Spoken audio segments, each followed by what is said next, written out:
Season 10 ಮಾಡ್ಬೇಕಾದ್ರೆ ನೀವು so you simultaneously concentrated on Max shooting. But ಈ ಸತಿ ಬಿಗ್ ಬಾಸ್ ಬಂತು, ಸೀಸನ್ ಹೊಸ ಅಧ್ಯಾಯನೂ ಆಯ್ತು, ಬಟ್ ಮ್ಯಾಕ್ಸ್ ರಿಲೀಸ್ ಬಗ್ಗೆ ಏನು ಇಲ್ಲ. ಅದು ಬೇರೆನೇ ಅಧ್ಯಾಯ. Getting ready. So, production houses from Tamil Nadu. ಅವ್ರಿಗೆ ಅವ್ರದೇ ಆದಂತ ಕೆಲವು ಗ್ಲಿಚಸ್ ಇದೆ ಅಂಡ್ ಮಾಡ್ಕೊಂಡು ಬರ್ತಾ ಇದಾರೆ. So I think they get back.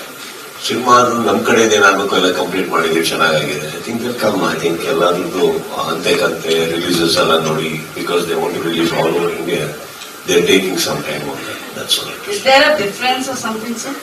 Difference of what? Creative differences or the How film is over, how can there be a creative No, I mean to say a date issue, like he wants to come with some terms and conditions, the Tamil producer. Well, No, I'm asking, is there anything like that is getting... direct ಆಗಿ ಕೇಳಿ, ಏನ್ ಕೇಳಕ್ ಬರುತ್ತೆ, direct ಆಗಿ ಕೇಳಿ. Differences ಏನಾದ್ರು ಯಾರ ಮಧ್ಯೆ? ಪ್ರೊಡ್ಯೂಸರ್, ನೀವು ಪ್ರೊಡ್ಯೂಸರ್ ಅಲ್ವಾ ಈ ಫಿಲಮ್ಗೆ? ಪಾರ್ಟ್ನರ್ ಮಧ್ಯೆ ಡಿಫ್ರೆನ್ಸ್ ಹೆಂಗ್ ಬರುತ್ತೆ? ಪಿಕ್ಚರ್ ಹೊರಗೆ ಬರಲಿಲ್ಲ ಅಂದ್ರೆ ದುಡ್ಡು ವಾಪಸ್ ಬರುತ್ತೆ ಮೇಡಮ್. ಬಟ್ ಏನಕ್ಕೆ ಇದು ಪ್ರತಿ ಸತಿ ಡಿಲೇ ಆಗ್ತದೆ ಸರ್? 27th ಎಲ್ಲರೂ ಕಾಯ್ತಾ ಇದ್ರೆ. ಇನ್ಫ್ಯಾಕ್ಟ್ ನಿಮ್ ಫ್ಯಾನ್ಸ್ ಅಂತೂ ಲೈಕ್ ಮ್ಯಾಕ್ಸ್ ಬಗ್ಗೆ ಬೇರೆ ತರ ಟ್ರೋಲ್ ಮಾಡಕ್ ಶುರು ಮಾಡ್ಬಿಟ್ಟಿದ್ದಾರೆ ಪರ್ಟಿಕ್ಯುಲರ್ ಆಗಿ. ಸಿ, ತುಂಬಾ ಹಿಂದೆ ಒಂದು ಒನಿಡಾ ಟಿವಿ ಅಂತ ಆಡ್ ಬರ್ತಾ ಇತ್ತು. ನನಗೆ ಯಾವಾಗಲೂ ಗೊತ್ತಾಗಿಲ್ಲ ಯಾಕೆ ಇಷ್ಟು ಕೇಳಿದಾಗ ಕೊಂಬೆಲ್ಲ ಇಟ್ಕೊಂಡು ಮಾಡ್ತಾ ಇದಾರೆ ಅಂತ.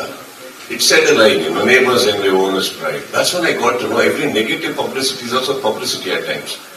ಅವ್ರು ಮಾಡ್ತಾ ಇದ್ದಾರೆ ಬಿಡಿ, ನಾವಂತೂ ಹೇಳಿಲ್ಲ. ಈಗ ಒಬ್ಬ ಪ್ರೊಡ್ಯೂಸರ್, ಅವರು ದುಡ್ಡು ಹಾಕಿದ್ದಾರೆ. ಈಗ ಸಿನಿಮಾ ಬಂದ್ರೆ ಬರೋದು ಡಿಫರೆನ್ಸ್ ಎಲ್ಲಿಂದ ಬರುತ್ತೆ? He has his own glitches. That's what I said. They are thinking in other term, which we need to accept. ಅಷ್ಟೇ, ಬೇರೆ ಏನಿಲ್ಲ. ಅದರಲ್ಲಿದೆ ಡಿಫರೆನ್ಸ್ ಏನಿದೆ. ಇಡೀ ಸಿನಿಮಾನೇ ಒಟ್ಟಿಗೆ ನಡ್ಸ್ಕೊಂಡ್ ಬಂದಿದೀವಿ ಅಂತಾರೆ.